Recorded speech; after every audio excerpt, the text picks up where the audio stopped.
Funky.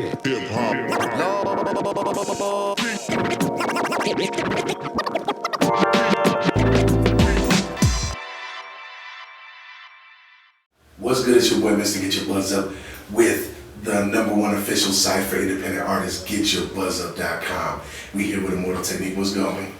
How you doing? GetYourBuzzUp.com. This is Immortal Technique. I'm here, Madison, Wisconsin. I'm back, baby. That's what's up. So how's the tour going thus far?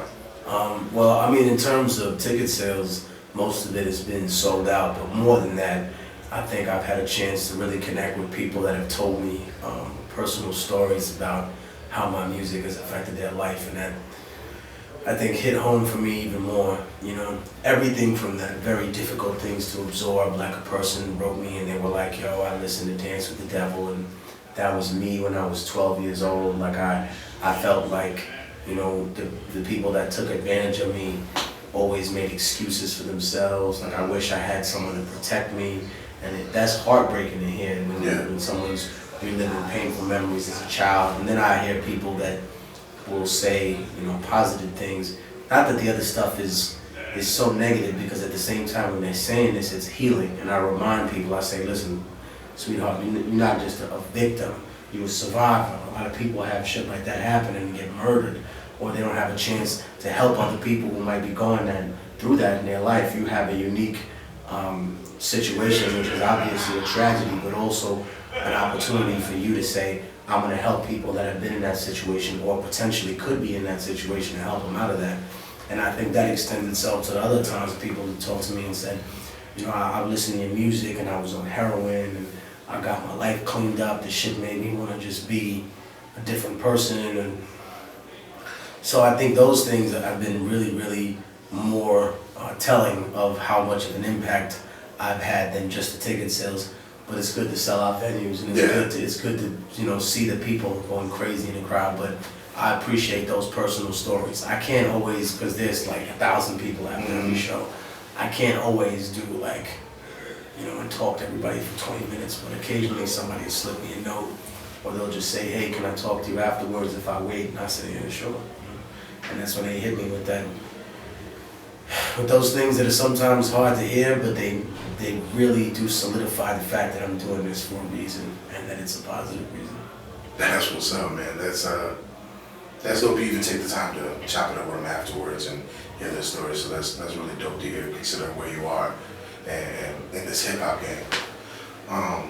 So with that, when can we expect the next project? I'm about halfway done with the middle passage now. We have production from DJ Premier, Green Lantern, Ali Shaheed Muhammad, Ninth Wonder, Southpaw, just a bevy of individuals that have, Scram Jones, people that have been, you know, supportive of my career throughout the time that they've known me. And I think I have some special guests that I can't necessarily name yet. But I mean, I get those to you as soon as they come out. It's just, I've been working on a couple of other projects as well, I guess on the business side of it. We have through Viper Records coming out, my brother Constant Flow, CF, got an album coming out. My homie Akir, he's gonna have a record coming out called The Plan that I'm on. I did a song with him about the future.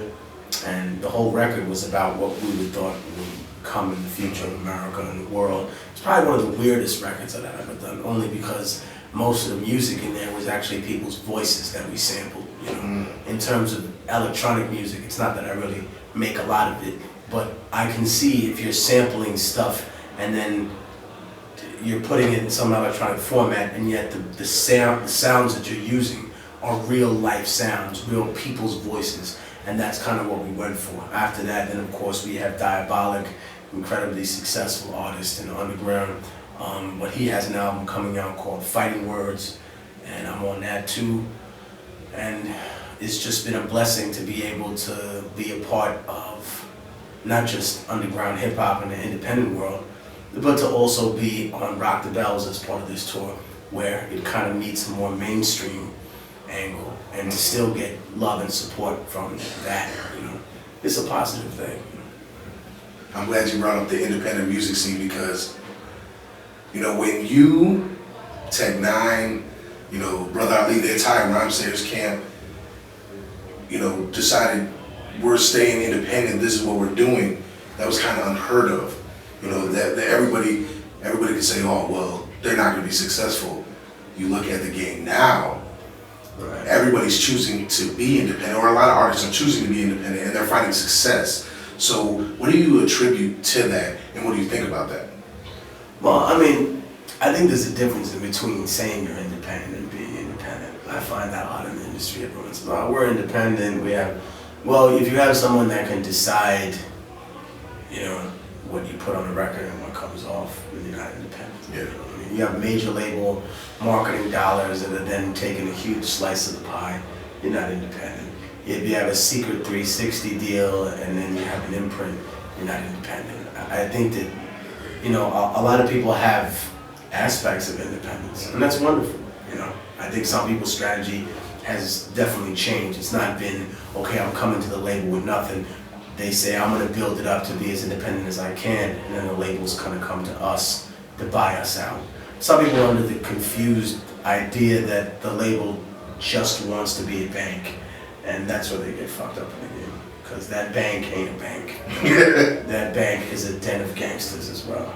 And they don't just want something, they want everything. They want a piece of the publishing, they want the masters, they want it all. And if you're not the proprietor of your intellectual property, then how independent are you, my nigga? You don't even own your thoughts and words. So please stop. But I mean, I think any form of independence and people striving for that, and as long as it's not striving for the image of that to fool the fans, then that's fine. You know, I applaud that. Doesn't matter what kind of music you make. I don't care. You know, even if it's hip hop that I may not necessarily like, or I think you're soft or something like that, I don't care, dude. You know, if you're out there doing something positive for the culture, I'm not gonna ride on you. I'm not gonna disrespect you. I have nothing but positive things to say, especially about the younger generation I see coming up now, and the way that they're really pushing for that independent hustle, and the way that they want these larger companies that may have investments to put up, but also want to intrude into the creative aspect of it. I like when I see people that are on that level be like, nah, fall back. Like, I'm doing this. If you don't like that, then I can respect that. That's what's up. So, you are probably the most political, outspoken artist that I've ever had the pleasure of seeing in the public eye. And last year, in a few different interviews that I've seen, you touched on multiple things with other countries, like Syria, and now the situation with Syria is becoming a major deal. What are your thoughts on that? Well, I mean, I've said it in several interviews after this. This goes back, and I tell people all the time when they ask me about, oh, how did you get your knowledge, so to speak? And I say, listen, it's about reading several different sources, and it's about going back in time. And if you want to understand that conflict, then you have to go back to World War I, and even to before World War I. I mean, pretty much the powers of Europe and Russia decided that the Ottoman Empire was the quote-unquote sick man of Europe, and they signed a treaty called Sykes-Picot. Now in Sykes-Picot, it states that Europe, being under, of course, France and England's leadership, along with Russia's help, would come in and they would annex parts of the Ottoman Empire. In other words, they would take those lands that didn't necessarily belong to them, but that were in proximity to them, and they would use them to their own decree. They would expand colonialism in that way. Russia got the Caucasus mountain region, which has always been close to it, and they fought wars with Turkey over it in the past. So they got Azerbaijan, Chechnya, Georgia, Armenia, all that fell into the loop. And they've held on to it, like it says. The Franks got Syria and Lebanon. Therefore, that became their colonial property, something that they justified. And I say go back because you have to look very, very far back to the Crusades even, when they built the Carac de Chevalier, and they said that the maintenance of this fort also exemplified the Norman and the Frank outreach during that particular time in the 11th and 12th century.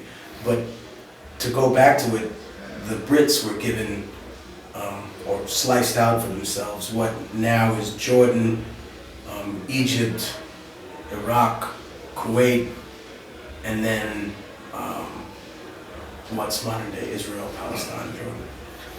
So when you talk about Iraq, for example, I thought it was interesting that France didn't want to go, and the people of America, or I should say the deluded people of America, were foolish enough to think that the French were cowards. They had this freedom fries! And like, listen, let me explain something, duck hunters, okay? The Franks have been murdering people since you were eating pig with your fucking hands somewhere in Scotland and England, and you didn't even know what America was. The Franks are war masters. They were not afraid to go to Iraq. It just wasn't their slice. When you divided everything up and the Ottoman Empire was carved up, the Franks didn't get Iraq. So they say to themselves, why am I going to die over this? Why am I going to kill my people? And they tapped out of the war. Now, ironically, you might think this entire history lesson has been for nothing. But ask yourself, who just tapped out of the Syrian war? Our little buddy that goes to war with us everywhere over anything with anyone says, hey, guess what, America?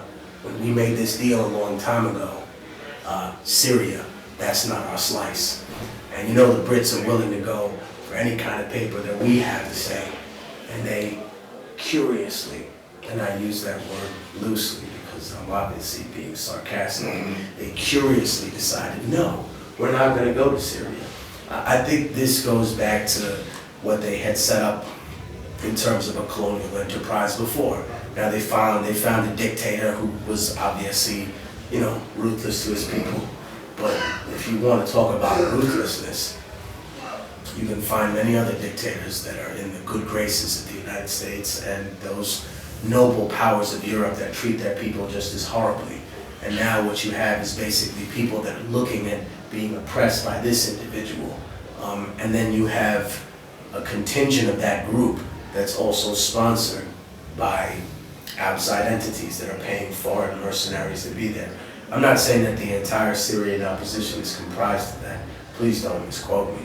I know that there are millions of disaffected people that would like to see Assad's regime thrown out of power. But I think that what they've come to terms with, and what the people that I've talked to have come to terms with, that aren't just spewing propaganda and fooling themselves, is that they know they have to make a deal with the devil. They have to make a deal with America, which means they got to make a deal with Israel, which means that Saudi Arabia, Turkey, Qatar, and all the rest of them get to come in for their little slice.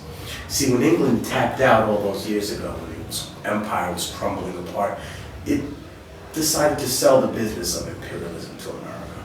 Kind of like, imagine if you had like a Bennigan's or a fucking P.F. Chang's, and you say, hey man, you know what, I'm tired of living this shit. I'm tired of dealing with these fucking people in mess. And you know a technique, I make about $1 million a year. I'll sell you the business for $3 million, guaranteed, you'll make your investment back.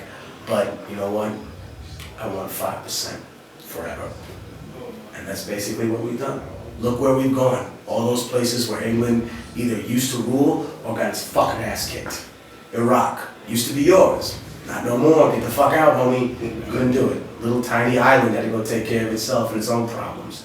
What happened? Egypt. Oh, remember they kicked y'all out the Suez Canal? Well, we're back. Afghanistan fucked up the British. Beat the shit out of them. I went to a mountain near Kabul where they placed the heads of the British troops that were left behind. And they say don't go up there at night because their heads scream and shit. I don't know if that's necessarily true because I'm not that superstitious, but it's ironic that where they failed, we're trying to succeed and ironically failing at the same time. I think there have been strides made towards a better existence for the people there, but in my eyes, Afghanistan should be ruled by the people of Afghanistan. And going to the point, Syria should be ruled by the people of Syria, not a dictator and not foreign powers that have their own agenda about the positioning and the natural resources of that place. Well, I think the one thing that I truly love about any interview you sit on or any panel discussion that you're on is that you show that artists don't have to be ignorant to be in this game. Like Well, you have to do some ignorant shit sometimes. Well, I mean, not all the time. but yeah, doing a few ignorant things is one thing, but you're showing that being intelligent isn't gonna destroy you being a dope hip hop artist. No, but I think I paid for that when I was a kid because I was a smart little kid, and I guess in the ghetto, when you smart, people think you soft. So I guess people thought I was soft, and when they got their jaw rocked, they said, all right, well, that little smart nigga, he knows how to fight too, so I should probably leave him and his crazy ass friends alone. And then when all of us started mobbing out, burning shit down, and doing all kinds of things that I'm not going to incriminate myself on camera saying, but thank you for just being the individual that you are. I was down to earth, bro. I wish I could get along with everybody like this. It's funny? Some people, the closest people in my life that I've loved, they'll be like, Technique, you're a great like fighter, but sometimes you just don't know when to turn the fight off. You know what I mean? That's been, I guess, my only struggle. Like, I really have been working on that in the past years, making sure that I don't overexert. I haven't had vacation in like 7 years. I should probably take one when this shit is over. I think I'm going to. It's been a long time. And when I come back from that refreshed, time for a little passage. And I'll be back here in Madison, Wisconsin. We have it all, man. Thank you to the great Immortal Technique, man. Like, I appreciate it on me. Like, it's been an honor. Thank you. Just get your buzz up. We out. Peace. Out of here. Immortal Technique, ViperRecords.com, @Immortal Tech, Tech Immortal on Instagram, Facebook, all that shit. I appreciate y'all. Shout me out. Thank you, man. It's been 20 years, man, since we dropped 93 Till Infinity, and I guess the whole theme for us is that when we dropped back then, we didn't have, we were real green, really young, in high school getting a record deal, so we didn't have any expectations past, like, this is our opportunity, this is our shot.